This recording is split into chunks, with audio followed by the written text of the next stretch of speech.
Vamos abrir as nossas Bíblias no livro de Hebreus, capítulo 12.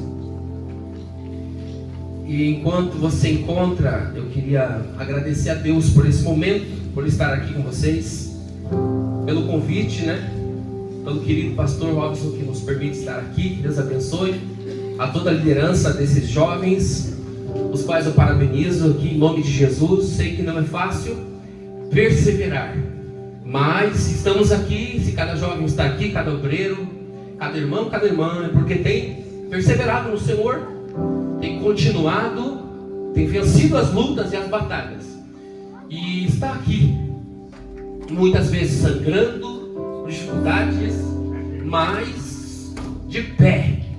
Amém? Glória a Deus pela vida de cada um dos senhores e senhoras que estão aqui servindo a Deus, porque se não fosse por Ele, nenhum de nós aqui estaríamos, não é assim? Mas eu estou feliz, porque o Senhor tem sido fiel conosco. Por todos os amigos que aqui estão, eu não sou muito bom com nomes. Se eu for citar nomes, com certeza vou falhar. Então, peço que os irmãos já me perdoem, tá bom? Mas Jesus está aqui. Amém, meu irmão? Vocês estão aí mesmo? Tem certeza? Vamos ler o livro de Hebreus, o capítulo número 12, que diz assim, a partir do verso de número 1: Portanto, também nós, visto temos a rodear-nos tão grande nuvem de testemunhas, desembaraçando-nos de todo o peso e do pecado que tenazmente nos assedia, corramos com perseverança a carreira que nos está proposta, olhando firmemente para o autor e consumador da fé, Jesus, o qual, em troca da alegria que lhe estava proposta, em troca do quê? Suportou a cruz, não fazendo caso da ignominia, e está assentado à destra do trono de Deus. Considerai, pois, atentamente aquele que suportou tamanha oposição dos pecadores contra si mesmo, para que não vos fadigueis, desmaiando em vossa alma. Tome teu assento, por favor. Eu pretendo ser muito breve em minhas palavras. A palavra é simples e objetiva. Peço que os irmãos me emprestem total atenção por alguns minutos. Você vai ver que é muito simples, mais rápido do que você imagina. Você já vai estar em casa, como diz o meu pastor Paulo Rodex, tomando um chazinho e o restinho do almoço. É assim que ele fala. Eu acho engraçado, mas é assim mesmo, Hoje à tarde, pastor Robson, eu saí dar uma corrida, e porque a gente precisa, em primeiro lugar, e em segundo porque o capítulo 12, o escritor aos Hebreus, ele fala sobre uma corrida. É o escritor dos Hebreus que nos coloca diante da imagem de uma corrida. É o escritor dos Hebreus que, para nos ensinar uma lição, nos pinta um quadro diante dos nossos olhos, talvez visando os esportes que haviam na época, na Grécia, mas ele coloca diante do leitor, diante da igreja, uma corrida, para que nós entendamos qual é a mensagem, e através dessa mensagem, através desse exemplo que ele coloca diante de nós, ele diz que nós estamos correndo, nós estamos nessa maratona que o próprio Jesus correu, e ele usa o exemplo de Jesus para nos motivar a não parar, não desistir, a perseverar. Ele nos dá alguns conselhos, ele nos dá algumas diretrizes para que nós não sejamos pegos na armadilha do cansaço, da desistência. E à medida que ele vai escrevendo, e à medida que ele vai pregando e nos ensinando, ele vai mostrando que a fadiga e o cansaço é de fato uma armadilha. Ele vai nos ensinando que ninguém escolhe cansar, ninguém escolhe fadiga. E geralmente quando a gente corre, geralmente quando a gente se propõe a fazer um percurso, como aconteceu comigo essa tarde de sábado, a gente começa com muita energia. Você propõe correr 10 quilômetros, porque a energia do seu corpo e a força que você está sentindo, o ânimo que você está sentindo, diz para você que é possível, que você consegue e que vai ser fácil. Então quando a gente começa, geralmente a gente não começa com o mesmo ritmo que a gente termina, porque a nossa mente nos engana, o nosso corpo nos engana. A gente inicia com tanta energia que a gente diz assim, não vou cansar. Mas passa 1 quilômetro, 5 minutos de corrida é suficiente para ver o primeiro pensamento. Acho melhor você diminuir o ritmo. Acho que eu cometi um equívoco em relação à minha resistência. Acho que eu cometi um equívoco em relação a quantos quilômetros eu sou capaz de correr. Não é do primeiro quilômetro, meus irmãos, é do primeiros 5 minutos. É que você já começa a raciocinar e a pensar. Você não pensou quando saiu o momento em que você ia começar a pensar na desistência, porque a fadiga não é programável. Nós não programamos ou não nos programamos para cansar. Nós não começamos a correr pensando, vou correr metade do percurso e vou andar na próxima metade. Não, você diz, hoje eu vou concluir, hoje eu vou até o final. Mas a armadilha acontece em algum momento, quando a respiração começa a ficar pesada, os pulmões começam a doer, os músculos começam a cansar, e a mensagem para o cérebro, ela é muito clara. Muito clara. Diminua, vai mais lento. E a gente vai mais lento, mas não é suficiente. Daqui a pouco a gente anda. Se vê uma pedra no meio do caminho, já é suficiente para a gente parar e a gente sentar um pouco. E isso que acontece conosco, que não somos profissionais nessa área, mas no mundo espiritual não é tão diferente assim. E é por isso que o escritor coloca em nossa frente uma corrida, porque ele diz que existem alguns segredos para que nós não sejamos pegos na armadilha da fadiga e do cansaço. Porque a fadiga e o cansaço são naturais. Elas acontecem na nossa vida, no nosso corpo físico, no nosso dia a dia, em todas as áreas. E por que não aconteceria na vida espiritual? É lógico que acontece, mas nós não podemos cair nessa armadilha. E eu quero pregar muito rápido aqui nessa noite. Eu quero ser muito sucinto, é por isso que eu quero usar pelo menos 2 pontos apenas, para que você entenda como nós podemos vencer essa armadilha. A primeira coisa que ele usa de exemplo, inclusive o próprio Cristo, é sobre uma visão. Todos que correm sem uma visão, correm para desistir. Todos que correm sem um objetivo, correm para desistir. Todos que começam uma missão sem uma visão do final, correm para desistir. Todos aqueles que iniciam, não é apenas uma corrida, qualquer coisa que seja, qualquer que seja o propósito, se não houver um firme propósito, corre para desistir. Ele diz que o próprio Cristo, quando estava correndo, ele corria em troca da alegria que ele estava proposta. Houve uma proposta, houve um planejamento, houve uma visão, havia um objetivo, havia uma linha de chegada, Havia algo para que Jesus pudesse correr e quando cruzasse a linha de chegada, ele pudesse dizer: eu acabei aqui. Esse é o ponto de chegada. Esse é o ponto em que eu posso gritar para todo mundo ouvir: está consumado. Existe um objetivo, existe um ponto, existe uma visão, há uma palavra a respeito do final.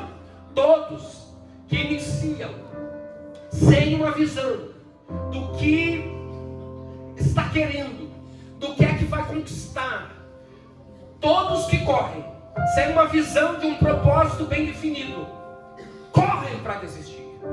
É normal nós experienciarmos, ladearmos com obreiros, pregadores, andarmos com pessoas que oravam conosco. É normal.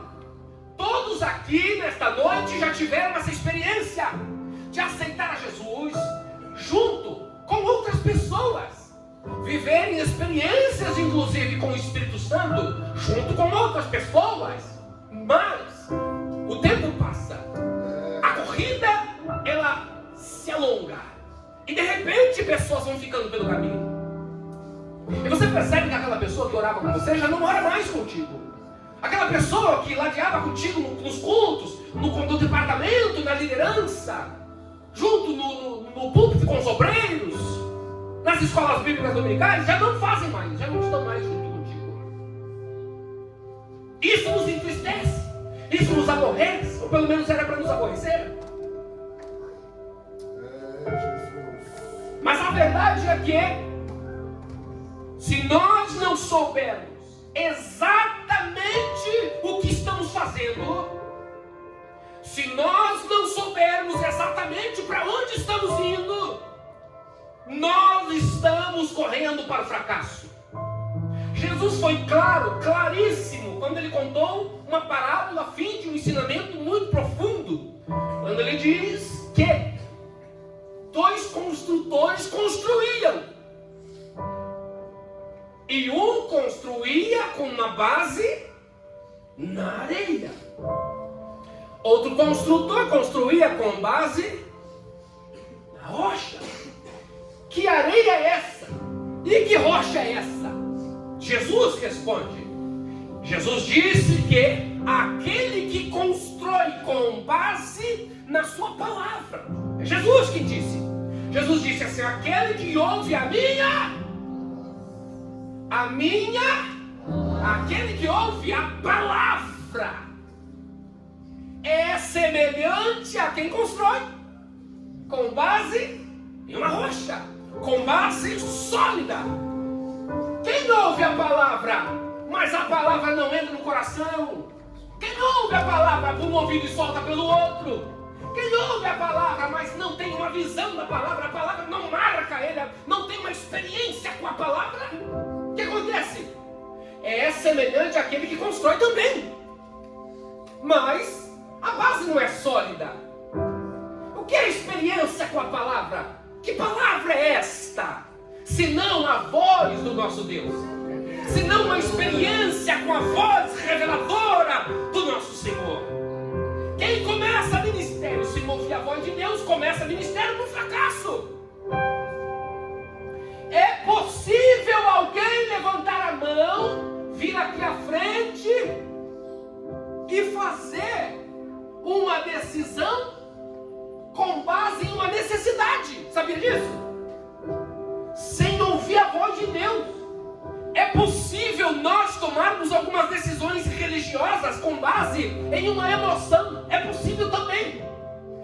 Agora, se queremos construir uma vida com Deus com uma base sólida, não é possível fazê-lo sem ouvir a voz de Deus. E como é que nós sabemos se eu realmente ouvi a voz de Deus quando tomei a decisão? Aleluia! De servir a Deus, de ser fiel a Deus, de me entregar ao chamado, de me entregar à aliança com Deus. Como é que eu sei que eu ouvi a voz de Deus? É porque assim que eu começo a corrida, daqui a pouco os percalços já começam, já inicia o cansaço, começam. Já começam os obstáculos, já começam aqui daqui a pouco. Quando começamos a vida com Deus, a gente começa feliz, animado, cheio de experiência. Mas daqui a pouco vem as lutas, daqui a pouco vem a prova. Ei, daqui a pouco vem a perseguição. Daqui a pouco vem o irmão olhando torto. Daqui a pouco vem alguém falando mal da tua vida. Daqui a pouco alguém já não te cumprimenta. Daqui a pouco alguém já não quer sentar mais do seu lado. Daqui a pouco alguém já abandona a sua amizade. Daí sabe o que acontece? Quando nós somos movidos por emoção apenas, é muito fácil a gente simplesmente abandonar. Eu não preciso passar por isso, tá? Eu não preciso ficar sendo humilhado aqui, tá?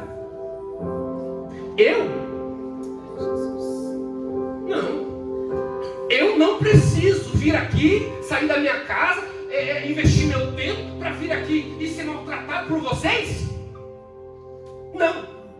Eu fico em casa. Eu não quero mais essa vida. Eu achei que era uma coisa, mas é outra. Eu criei uma expectativa, achei que aqui dentro ia ser acolhido, ia ser abraçado, mas eu estou enfrentando luta, é prova, sabe de uma coisa? Eu não quero isso aqui para mim. Não é vida para mim isso. E isso é muito fácil. Nós, seres humanos, somos cheios de razões. E nós temos razão. E aí enxergamos a nossa razão, abraçamos a nossa razão e saímos, giramos as costas. Porque o nosso objetivo era ser abraçado, acolhido. Nosso objetivo era ter o nosso ego amaciado. Agora conversa com alguém que ouviu a voz de Deus. Conversa com alguém que teve uma experiência com a voz de Deus, com a palavra de Deus.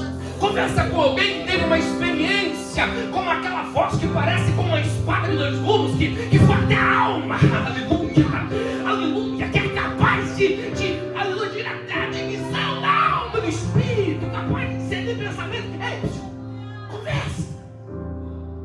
Pergunta para ele quantas lágrimas, quantas noites mal dormidas, quantas humilhações para manter esse ministério.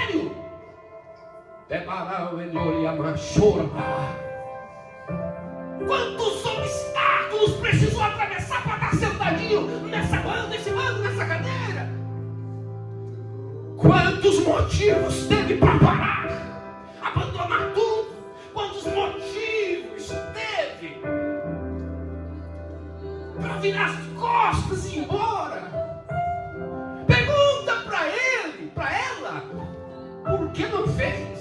Por que não abandona? Por que não abandona essa liderança? Porque ninguém te ajuda. Por que não abandona essa liderança? E quando chama para oração, vai 2 ou 3 e você se sente sozinho, se sente abandonado. Por que não abandona? Ele vai responder para você. Por que ele não abandona? Porque não foi a voz do pastor que disse para ele fazer.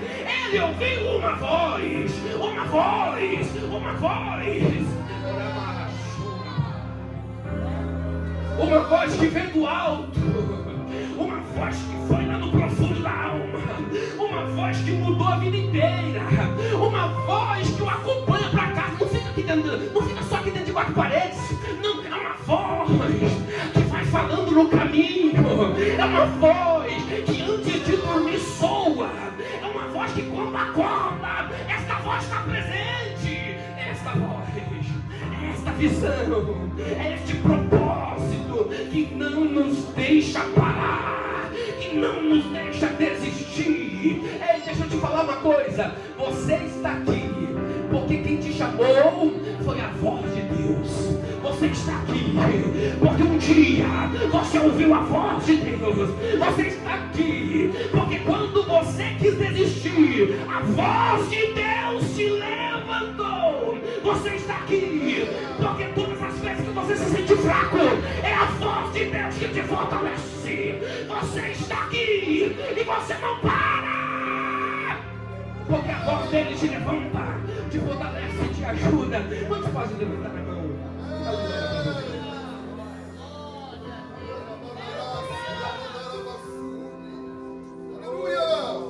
Glória! A voz de Deus nos dá um propósito. A voz de Deus nos aponta um caminho. A voz de Deus nos dá um objetivo. A voz de Deus, ela monta diante de nós uma linha de chegada. E diz: é aqui, filho. É aqui, filha. Esta é a recompensa para quem não para. A Bíblia está cheia de palavras que mostram para o cristão aonde é que ele vai chegar. Se não fosse importante, não estava na Bíblia.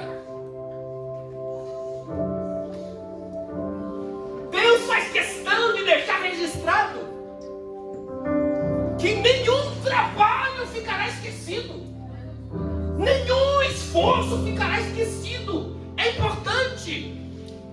Há uma recompensa, há um galardão para os fiéis.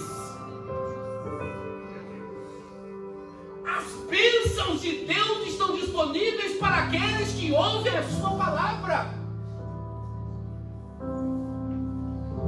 O vento vem para todo mundo, o vento chega para todos nós, mas é apenas a construção que está baseada numa palavra é que sobrevive.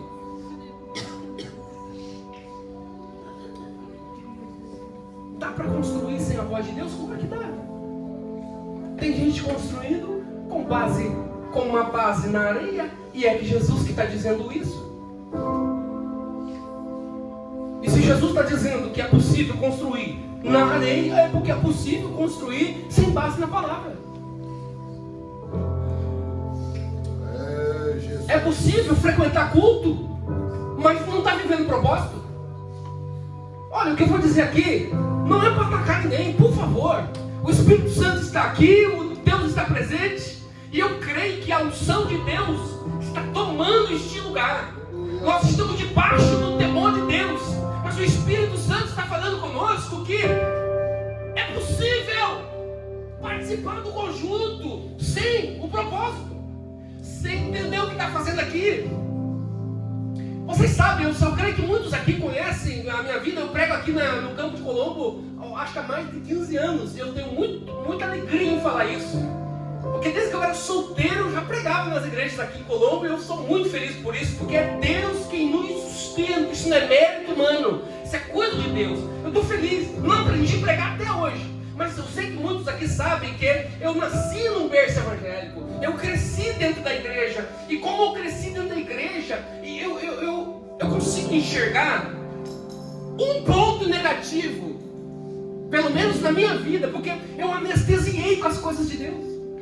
Até a adolescência, irmãos, eu nunca tinha sentido absolutamente nada. Eu via gente chorando. Os adolescentes que participavam comigo do conjunto chorando. Eu via os irmãos chorando, e aquilo não fazia sentido para mim.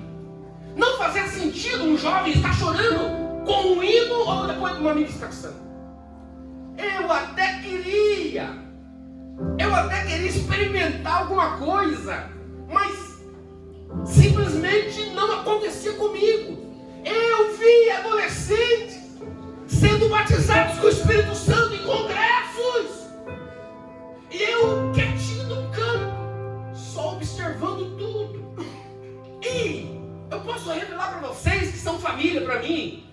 Eu pensava assim, dentro do meu coração, eu acho que eu não nasci para isso. Não combina comigo esse ambiente. Eu acho que eu nunca vou ter esse tipo de experiência. Não é para mim, não combina com o meu temperamento, com a minha personalidade.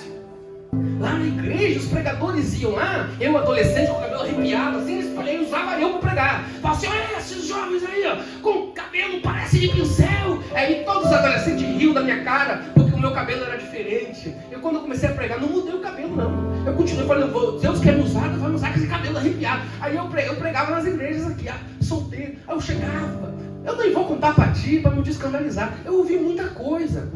Foram muitos momentos em que a minha vontade era sair correndo e ir embora. Eu nunca parei de pregar. Mas sabe como eu não parei de pregar? Porque não foi o pastor Robson que olhou para mim e falou assim: ah, você tem uma cara achou que tinha um cara de novinho, não tem? Irmão, você tem que me ajudar, né? Vocês podiam me ajudar, né? Mas quando eu comecei a pregar, eu tinha cara de 15, né? Eu tô quase entregando a minha idade. Fica quieto, Israel. Mas a voz faz toda a diferença. É por isso que eu quero propor a você que me ouve: esqueça todos os outros objetivos da sua vida por enquanto. Proponha no seu coração, nesse exato momento, enquanto eu falo, enquanto eu prego, enquanto eu compartilho essa palavra contigo, faça um propósito dentro do seu coração aí. Deus, eu preciso de experiências com a tua voz. Irmão, você não tem noção do que a voz de Deus pode fazer contigo e aonde ela pode me levar.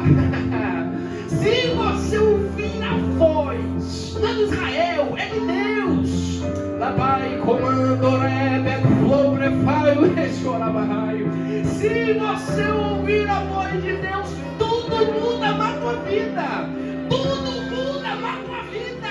As respostas que você precisa não estão na boca do Israel. As respostas que você precisa estão na voz de Deus. Se você tiver uma experiência com Ele, as guerras vão embora, os conflitos vão embora, tudo é mudado e modificado quando nós temos uma experiência com o Espírito Santo. Feche os teus olhos só por um segundo. Feche os teus olhos só por um segundo. Espírito Santo, tem corações aqui nesta noite que estão desejosos por uma experiência contigo. Sopra agora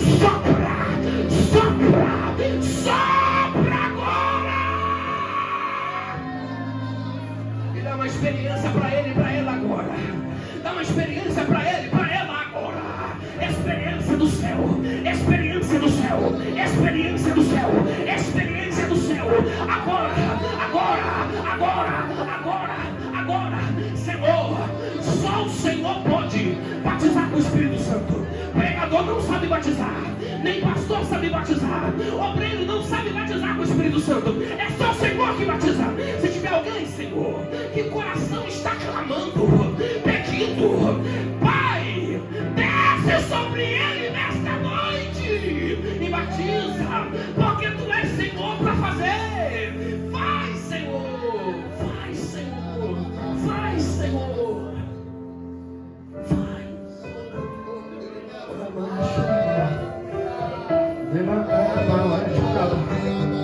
Mantana de céu e doia, canto e o pau é nela baixada.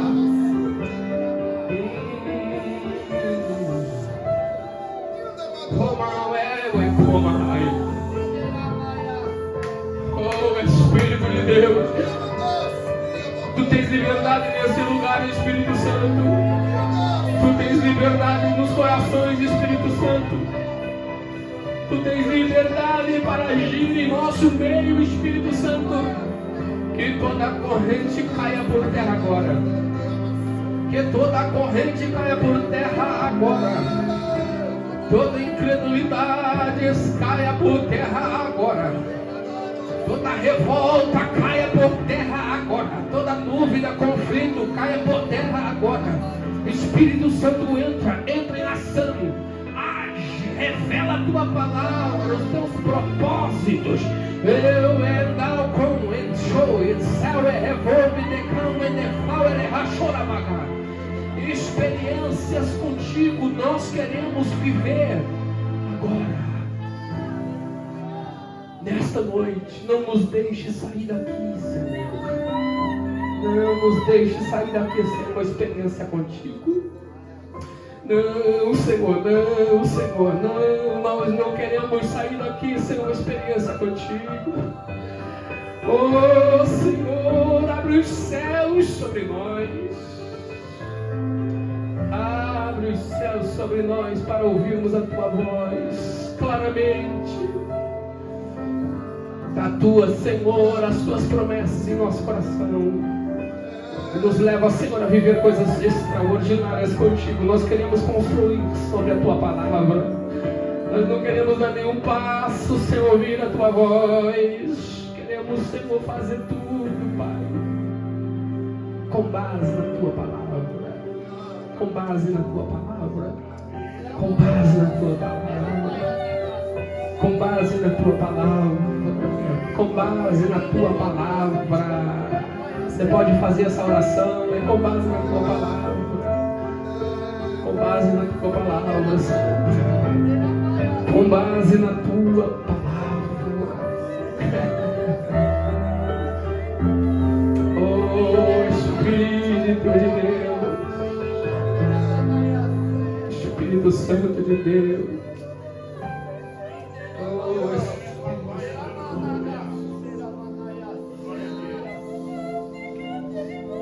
Espírito Santo de Deus,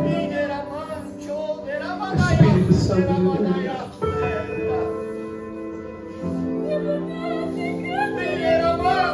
glória a Deus, glória a Deus, glória a Deus.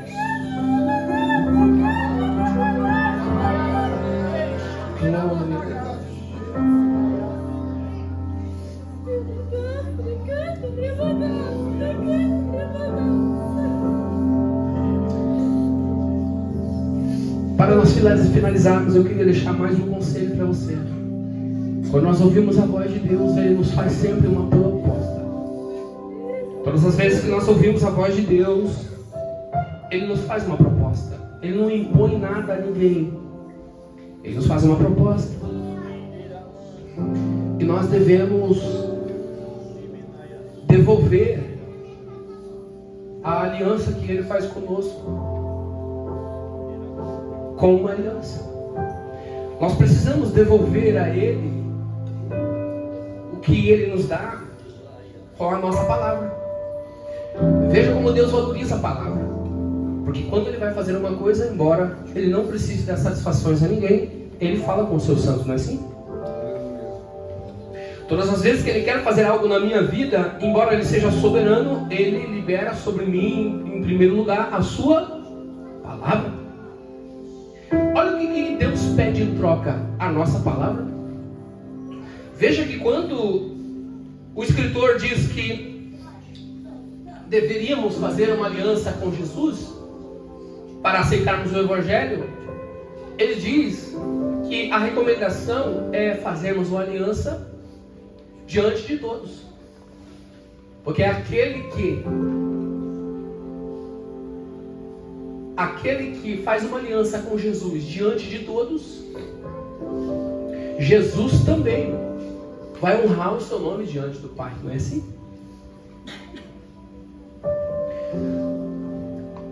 Embora na nossa realidade hoje a palavra não tenha muito valor,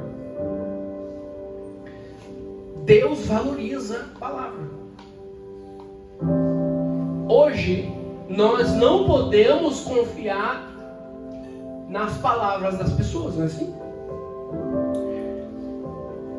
Não é como antigamente. Eu não quero ficar lembrando do passado, onde não se usava nota promissória e nem recibo, porque a palavra valia muito, principalmente se a pessoa fosse crente. Os comércios gostavam de vender para crente, porque crente, quando falava que ia pagar tal dia, ia pagar tal dia. Porque existia uma cultura de honra da sua palavra. A palavra era o bem mais valioso que um homem tinha. O homem não precisava ter dinheiro se ele tinha intacta a sua palavra. Não é assim? Quem é desse tempo aqui? Não entrega a idade, irmão. Baixa a mão. Tem alguém aqui atrás? Então hoje a gente perdeu isso. A palavra já não tem tanto valor assim. E isso é gravíssimo. É gravíssimo porque tudo que é importante é necessário uma liberação de uma palavra. Quando o cidadão, por exemplo, vai casar, é uma palavra que ele libera. É claro que ele escreve lá no papel, lá no cartório, mas aquela assinatura não vale absolutamente nada, você vê disso? A não ser que seja para dividir os bens depois. Mas aquela assinatura não é uma aliança. A aliança verdadeira é aquela que é feita diante do altar. Porque diante do altar, o camarada e a dona moça liberam uma palavra. E o que é dito diante do altar? Alguém lembra? Só os mais novos de casado vai lembrar, né? Os mais antigos esqueceu, ficou muito tempo atrás. Vou dar uma dica. Até que... é? É mesmo? Mas será que é assim mesmo? Ou o mundo aí fora não fala assim, que eu sou casado? O mundo aí fora fala, eu estou casado, não é assim? Eu gosto muito de falar sobre isso, porque esse é um ponto muito crucial no relacionamento com Deus. Sabe o que tem a ver? Tudo.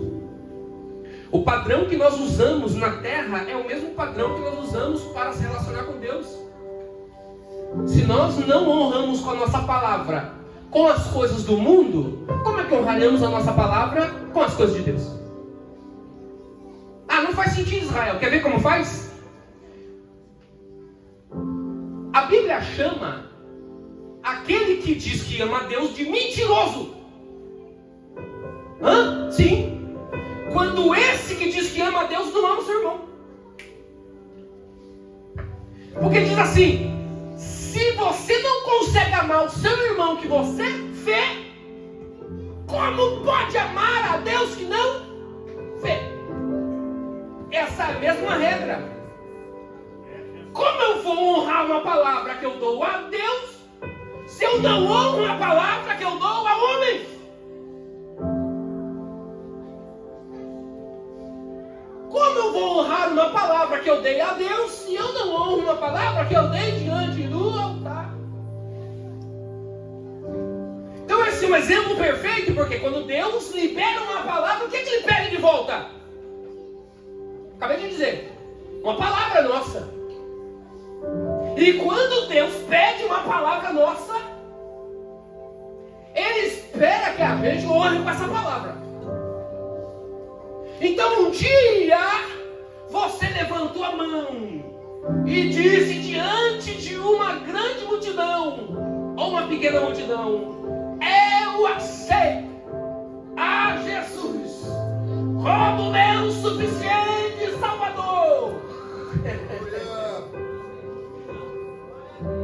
Foi logo após você ouvir a palavra dele, revelando o mistério da eternidade para você, e você devolveu com a palavra, pois agora você está honrando com a palavra que você liberou, e você não vai desistir. Por quê? Porque um dia você deu uma palavra a ele e você não desiste. Sim, é muito mais fácil abrir mão da palavra, principalmente quando a sociedade em que vivemos já não nos julga mais. Antigamente enfrentávamos até dificuldades dentro da religião, foi a última barreira. Hoje não há mais. Hoje grandes homens trocam suas esposas por outra mais nova e continuam o seu ministério e pregam. Eu não estou generalizando. Isso aqui é um assunto polêmico e eu não quero fazer polêmica, por favor. Existem casos e casos, existem muitas variantes, mas existem casos de ser vergonhice. Me perdoe a palavra. Aonde a pessoa simplesmente não cumpre com a sua palavra de honra, porque flerta com a separação e o divórcio dentro do seu casamento. Porque diante de uma briga, de alguma coisa errada, de algo que não acontece da forma que ele ou ela gostaria, flerta-se com a separação. Vai embora. Qualquer coisa eu vou embora. Faz o seguinte, junta suas coisas. E quando se libera uma palavra dessa, já não está cumprindo com a palavra que liberou no altar. Porque brigar pode ou não pode? Oh, irmão, os irmãos não usam a opinião. Pode ou não pode brigar, irmão? Lógico que pode. Pode ter desavença? Hein, Pedroso? Pode ou não pode? Lógico que pode. Tem que concordar com tudo? Hã? A mulher tem, né? Desculpa. Deixa eu mudar. Só que o que é que não pode? Não pode é desistir. E eu vou aproveitar que a Kathleen está aqui para contar algo que foi o próprio Deus que fez. Eu estou acabando agora. Quando a gente se conheceu, a gente fez algumas alianças. Eu não tinha experiência com isso, a Kevin não tinha experiência com isso, mas a gente fez uma aliança. Foi o próprio Deus que fez isso, eu não sei de onde tiramos isso. Mas um dia eu olhei para ela e disse, olha, eu não sei quais são as dificuldades que nós vamos enfrentar na vida. Eu não sei, de verdade, eu não sei quais são os desafios. Porque quando a gente casar, você vai conhecer um Israel que você nunca viu na vida. É um Israel bem pior do que esse aqui, que você está vendo agora. Eu tenho certeza que eu vou conhecer uma Kathleen também, que só o sangue de Cristo, né?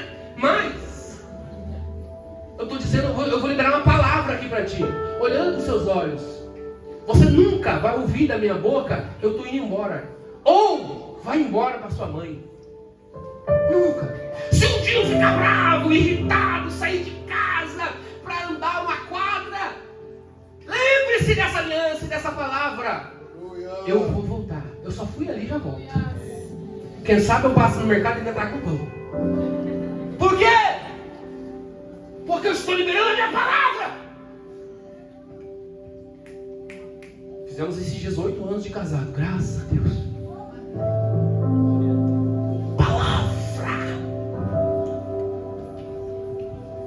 Eu estou falando aqui de casamento no congresso de jovens, porque eu sei que tem muitos casados e que uns vai casar em nome de Jesus, amém, irmão? Amém. Ixi, amém, fraco, ninguém vai casar. E dentro do relacionamento, alianças são necessárias. Se deixar só aliança diante do altar, fica fraca. Alianças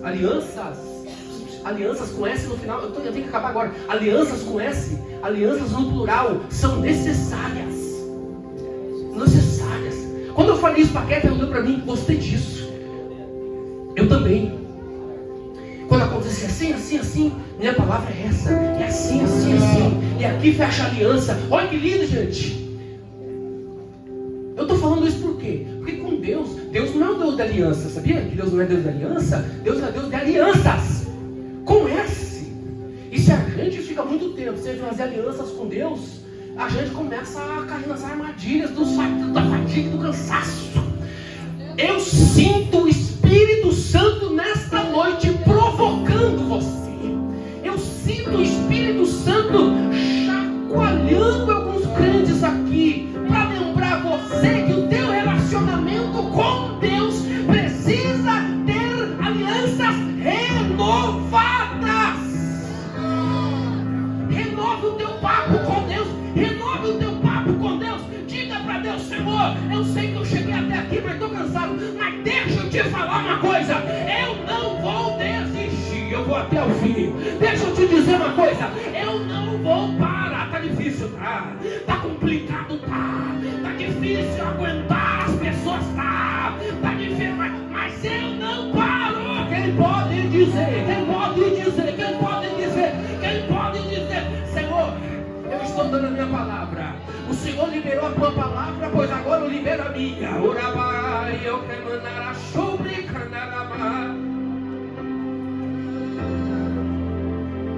estou renovando a minha aliança contigo. Para não cansar, ou para não cair na armadilha da fadiga, nós precisamos ter liberado uma palavra também. Aí quando pensarmos em parar, a voz de Deus nos renova. Quando nós pensarmos em parar, nós vamos lembrar da aliança que a gente fez. E a gente um dia disse, eu não vou parar, eu vou continuar, eu vou até o fim, eu não paro, eu não desisto. Eu sei que tem pessoas aqui que nesta noite vão fazer alianças. Escute bem o que eu vou dizer aqui, que é profético. Nesta noite pessoas vão fazer alianças que nunca fizeram com Jesus. Nesta noite, pessoas vão fazer alianças que até hoje nunca tinham feito com Deus. Mas você vai fazer nesta noite aqui. Eu chamo alianças de altares. Eu não tenho tempo para falar sobre isso, mas coloque um altar, uma aliança em cada área da sua vida. Não faça coisas por fazer. Que tudo que você fizer seja fruto de uma aliança.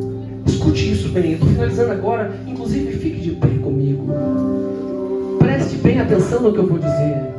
Não faça nada por fazer. Se o que você está fazendo hoje, se o que você está fazendo hoje